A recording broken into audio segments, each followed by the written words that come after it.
आपण पाहताय आसरा मीडिया, वाचाल तर वाचाल।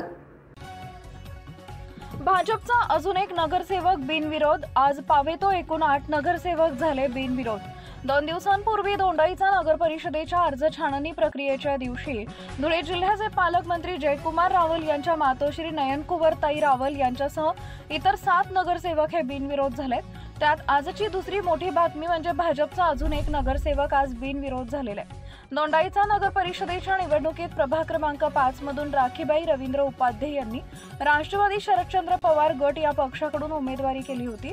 मात्र आज त्यांनी त्यांचा उमेदवारी अर्ज माघार घेतल्याने भाजपच्या भारती विजय मराठे हे बिनविरोध झाले। भाजपच्या बिनविरोध झालेल्या नगरसेवकांची संख्या आता 7 वरून 8 वर गेली आहे। या सततच्या बिनविरोध विजयांमुळे पक्षाच्या स्थानिक संघटनेत उत्साहाचं व जल्लोषाचं वातावरण निर्माण झालंय।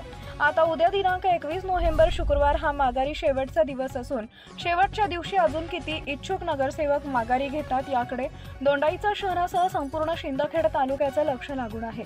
जर राहिलेल्या इतर प्रभागातून इच्छुक उमेदवारांनी माघारी घेतली तर दोंडाईचा नगर परिषद ही बिनविरोध होण्याची शक्यता नाकारता येत नाही आणि तसं जर झाल्यास महाराष्ट्रात दोंडाईचा नगर परिषद ही नगराध्यक्षपदासह सर्व नगरसेवक बिनविरोध होणारी धुळे जिल्ह्यातील पहिली दोंडाईचा नगर परिषद ठरणार आहे। आपल्या परिसरातील ताज्या बातम्या पाहण्यासाठी आसरा मीडिया न्यूज चॅनलला YouTube वर सबस्क्राइब करा आणि बेल आयकॉन प्रेस करा।